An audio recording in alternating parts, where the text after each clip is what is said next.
बेताल ने फिर राजा से कहा, राजन, उस दुष्ट भिक्षु के लिए तुम इतना परिश्रम क्यों कर रहे हो? इस निष्फल परिश्रम में तुम्हारा विवेक भी तो नहीं दिख पड़ता। फिर भी मार्ग विनोद के लिए तुम मुझसे यह कथा सुनो। इस धरती पर अपने नाम को सच करने वाली शोभावती नाम की एक नगरी है। वहाँ शूद्रक नाम का राजा राज करता था। उसके राज्य में प्रजा हर प्रकार से सुखी थी। शूद्रक सच्चे अर्थों में प्रजा पालक था। प्रजा को उस पर अटूट आस्था एवं विश्वास था। वीरों पर प्रीति रखने वाले उस राजा के पास नौकरी करने की इच्छा से एक बार मालवा से वीरवर नाम का एक ब्राह्मण आया। वह बड़ा वीर था। उसके परिवार में 3 व्यक्ति थे। उसकी गर्भवती स्त्री धर्मवती, पुत्र सत्यवर तथा कन्या वीरवत। वीरवर राजा शूद्र के दरबार में पहुंचा और अपने आने का उद्देश्य कहा तो राजा ने उसके व्यक्तित्व से, बोलचाल के ढंग से प्रभावित होकर उसे दास रखना स्वीकार कर लिया। किंतु वीरवर ने जब 500 स्वर्ण मुद्राएं प्रतिदिन के हिसाब से पारिश्रमिक मांगा तो राजा कुछ हिचकिचाहट में पड़ गया।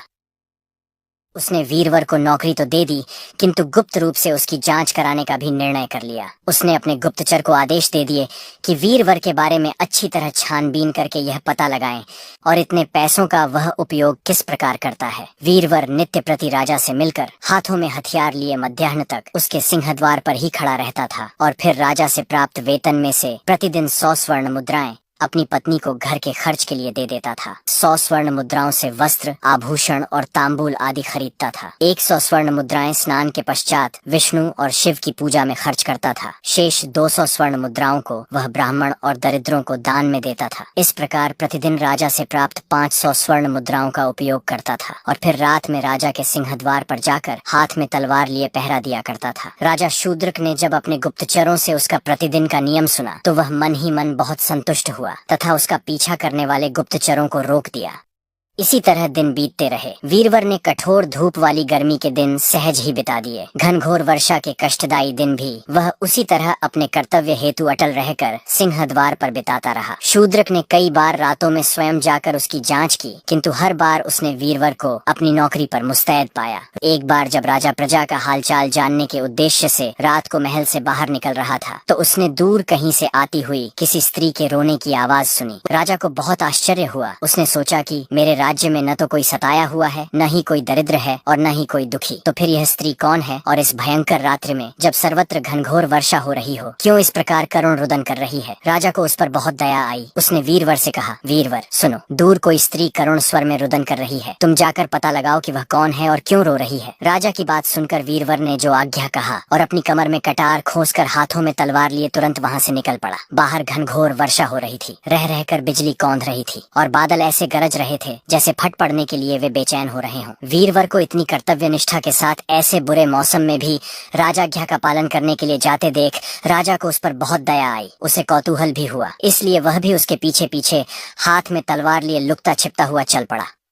उसका अनुसरण करता हुआ वीरवर नगर के बाहर जा पहुंचा। वहां उसने एक सरोवर के किनारे एक स्त्री को विलाप करते देखा। वीरवर ने आश्चर्यचकित होकर पूछा, हे सुभगे, तुम कौन हो और रात के इस प्रहर में इस प्रकार क्यों रो रही हो? तब वह स्त्री बोली, हे वीरवर, मैं पृथ्वी हूँ। इस समय मेरे स्वामी राजा शूद्रक हैं, जो धर्मात्मा है। आज से तीसरे दिन उनकी मृत्यु हो जाएगी। यही गम मुझे खाए जा रहा है। इसी शोक से दुखी होकर मैं उनके तथा अपने लिए विलाप कर रही हूँ। यह सुनकर वीरवर ने उससे कहा, हे देवी, क्या कोई ऐसा उपाय है जिससे जगत के रक्षक उस राजा की मृत्यु को रोका जा सके? हाँ है, स्त्री के रूप में धरती बोली, और वह उपाय केवल तुम ही कर सकते हो। वीरवर, तो देवी, मुझे वह उपाय शीघ्रता से बतलाइए जिससे मैं उसे कर सकूं, नहीं तो मेरे जीवन का कुछ भी अर्थ नहीं रह जाएगा। यह सुनकर पृथ्वी ने कहा, वत्स, तुम्हारे समान वीर और स्वामी भक्त दूसरा कौन है? अतः तुम राजा के कल्याण का उपाय सुनो। यहाँ से कुछ दूर देवी चंडिका का एक मंदिर है। यदि तुम अपने पुत्र की बलि देवी चंडिका को दे दो तो राजा की मृत्यु नहीं होगी। वह 100 वर्ष तक और जी सकेंगे। यदि तुम आज ही यह काम कर सको तो ठीक है, अन्यथा आज से तीसरे दिन राजा की मृत्यु अवश्यंभावी है। वीरवर कर्तव्यनिष्ठ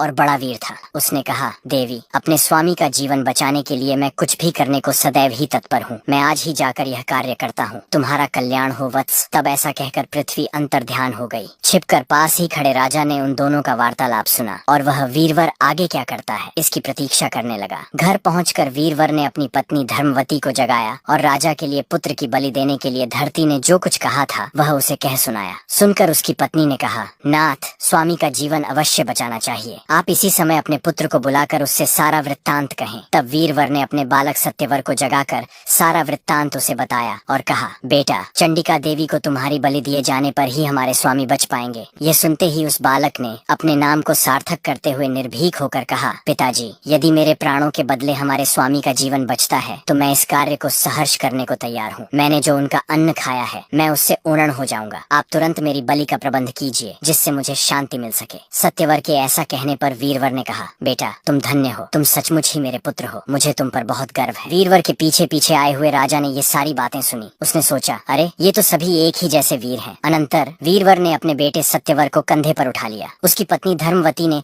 अपनी बेटी वीरवती को ले लिया और रात के समय चंडिका के मंदिर में गए। राजा शूद्रक भी छिपकर उनके पीछे पीछे गया। मंदिर में पहुंचकर वीरवर ने देवी के सम्मुख अपने बेटे को कंधे से उतारा। सत्यवर ने बड़े धैर्य से देवी को प्रणाम किया और कहा, हे देवी, मेरे मस्तक का उपहार स्वीकार करो जिससे हमारे स्वामी राजा शूद्रक अगले 100 वर्षों तक जीवित रहकर निष्कंटक राज कर सके। वीरवर ने पुत्र के ऐसा कहते ही धन्य धन्य कहते हुए अपनी तलवार निकाली और उससे अपने पुत्र का मस्तक काटकर देवी चंडिका को अर्पण करते हुए कहा, हे देवी, मेरे पुत्र के इस बलिदान से हमारे स्वामी 100 वर्ष तक जीवित रहे। उसी समय अंतरिक्ष से आकाशवाणी हुई, हे वीरवर, तुम धन्य हो, तुम्हारे समान स्वामी भक्त और कोई नहीं है जिसने अपने एकमात्र गुणी पुत्र का बलिदान देकर अपने राजा शूद्रक को जीवन दिया है। राजा शूद्रक छिपकर ये सारी बातें देख और सुन रहे थे। तभी वीरवर की कन्या वीरवती आगे बढ़ी और मरे भाई के मस्तक को आलिंगन करती हुई शोक से विह्वल बुरी तरह से रोने लगी। तदनंतर उसने भी भाई के शोक में अपने प्राण त्याग दिए।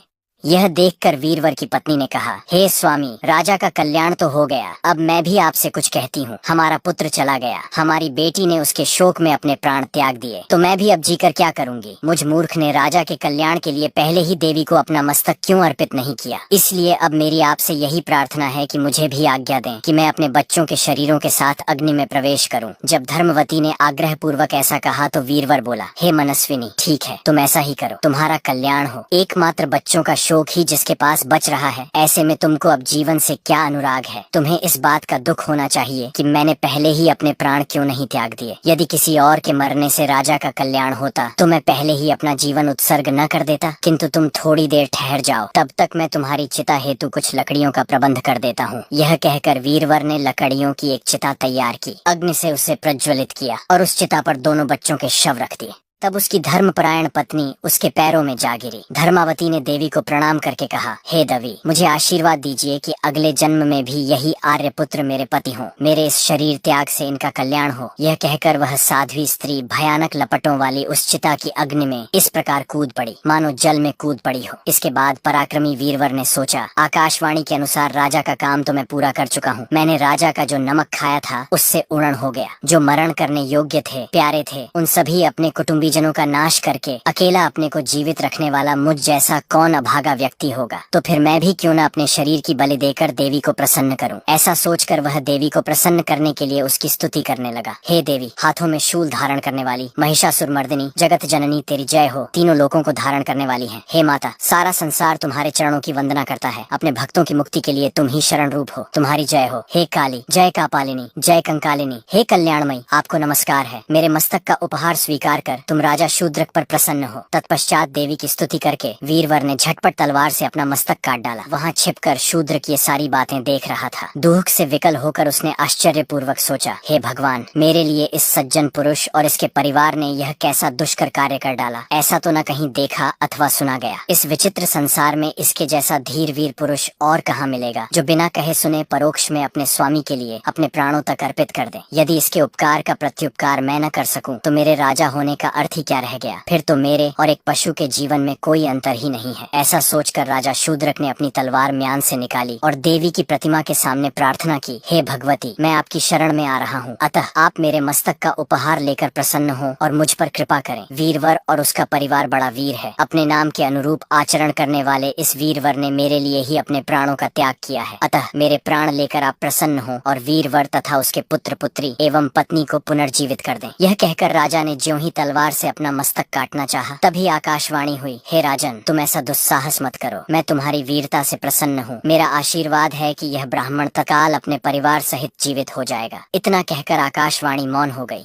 वीरवर भी अपने पुत्र, कन्या तथा पत्नी सहित अक्षत शरीर होकर जी उठा। यह दृश्य देखकर राजा फिर छिप गया और प्रसन्नता के आंसुओं से भरी आंखों से उन्हें देखता रहा। वीरवर ने अपने बच्चों तथा स्त्री सहित अपने को भी जिंदा हुआ देखा और उसका मन भ्रांत हो गया। वीरवर ने अपनी पत्नी और बच्चों को अलग अलग ले जाकर पूछा, तुम लोग तो आग में जलकर भस्म हो गए थे, फिर जीवित कैसे हो गए? और मैंने भी तो अपना मस्तक काट डाला था, मैं भी जीवित बचा हूँ। ये मेरी भ्रांति है या देवी ने सचमुच हम पर कृपा की है? वीरवर के ऐसा कहने पर उसकी पत्नी ने कहा, स्वामी, हम लोग सचमुच जीवित हो गए हैं। ये देवी का अनुग्रह है, यद्यपि हम अभी तक ये बात जान नहीं पाए हैं। वीरवर ने भी यही समझा कि ऐसी ही बात है, पर उसका काम पूरा हो चुका था, अतः वह अपनी स्त्री एवं बच्चों सहित अपने घर लौट आया। घर पर स्त्री एवं बच्चों को छोड़कर उसी रात वह पहले की तरह फिर से राजा की ड्योढ़ी पर पहुंचा और अपनी नौकरी पर मुस्तैद हो गया। ये देखकर राजा शूद्रक भी सबकी आंखें बचाकर फिर अपने महल की छत पर जा चढ़ा। वहाँ से राजा ने पुकार कर पूछा, ड्यूटी पर कौन है? तब वीरवर ने कहा, स्वामी, यहाँ मैं हूँ। आपकी आज्ञा से मैं उस स्त्री को देखने गया था, पर मेरे देखते ही देखते वह गायब हो गई। वीरवर की यह बात सुनकर राजा को बड़ा विस्मय हुआ, क्योंकि उसने तो सारा हाल अपनी आंखों के सामने देखा था। वह सोचने लगा, ये कैसा मनस्वी पुरुष है जो धीर वीर एवं समुद्र के समान गंभीर है। अभी अभी इसने जो कुछ किया है उसका एक शब्द भी अपने मुंह पर लाना नहीं चाहता। धन्य है वीरवर, ऐसे वीर पुरुष सौभाग्य से ही किसी किसी को नसीब हुआ करते हैं। इसी तरह की बातें सोचता हुआ राजा चुपचाप महल की छत से सवेरे वीरवर राज दरबार में राजा के दर्शन करने गया। उसके कार्यों से प्रसन्न राजा ने पिछली रात का सारा विवरण अपने मंत्रियों से कह सुनाया। सुनकर वे सभी आश्चर्य के सागर में डूब गए। राजा ने प्रसन्न होकर वीरवर तथा उसके पुत्र को कर्नाट का राज्य दे दिया। राज्य पाकर अब वे दोनों समान वैभव वाले तथा एक दूसरे का फल चाहने वाले बन गए। इस प्रकार राजा शूद्रक और राजा वीरवर दोनों ही सुखपूर्वक रहने लगे। बेताल ने यह अद्भुत कथा सुनाकर राजा विक्रमादित्य से पूछा, हे राजन, यह बतलाओ कि उन दोनों में से बड़ा वीर कौन था? जानते हुए भी यदि तुम नहीं बताओगे तो तुम्हें पहले की तरह ही शाप लगेगा। यह सुनकर राजा ने बेताल को उत्तर दिया, हे बेताल, उन दोनों में से बड़ा राजा शूद्रक ही था। बेताल बोला, राजन, सबसे बड़ा वीर क्या वीरवर नहीं था? उसने तो स्वयं राजा के कल्याण हेतु अपना मस्तक तक काट डाला था। या फिर उसकी पत्नी, उसने भी तो अपना बलिदान दिया था। उसके पुत्र सत्यवर ने भी कौन सा कम वीरता का काम किया था? वह भी बड़ा वीर था। राजा के कल्याण हेतु उसने भी तो सहर्ष माँ चंडिके को अपना मस्तक अर्पण कर दिया था। वह तो बालक होने पर भी वीरता का उत्कर्ष था। तब फिर तुम शूद्रक को सबसे बड़ा वीर किस लिए कर रहे हो? के इस कथन पर विक्रमादित्य बोला, हे बेताल, ऐसी बात नहीं है। वीरवर निश्चय ही बड़ा वीर था। वीरवर का जन्म ऐसे कुल में हुआ था जिसके बालक अपने प्राण, अपनी स्त्री और अपने बच्चों की बलि देकर भी स्वामी की रक्षा अपना परम धर्म मानते हैं। वीरवर की पत्नी भी कुलीन वंश की थी। वह पतिव्रता थी। वह पति को ही अपना एकमात्र देवता मानती थी। पति के मार्ग पर चलने के अतिरिक्त उसका कोई दूसरा कार्य नहीं था। उनसे उत्पन्न सत्यवर भी उन्हीं के समान था। जाहिर है जैसा सूत होगा वैसा ही कपड़ा भी तैयार होगा। लेकिन जिन चाकरों से राजा लोग अपने जीवन की रक्षा करवाते हैं, राजा शूद्रक उन्हीं के लिए अपने प्राण त्यागने को उद्यत हो गया था। अतः उन सब में वही विशिष्ट और बड़ा वीर था। राजा का उत्तर सुनकर कि बेताल अपनी माया के द्वारा अचानक उसके कंधे से उतरकर फिर गायब हो गया और पुनः अपने स्थान पर जा पहुंचा। राजा विक्रमादित्य भी उसे फिर से ले आने का निश्चय करके वापस शिंशपा वृक्ष की ओर चल पड़ा। उसने बेताल को उतारकर अपने कंधे पर डाला और चलना शुरू किया।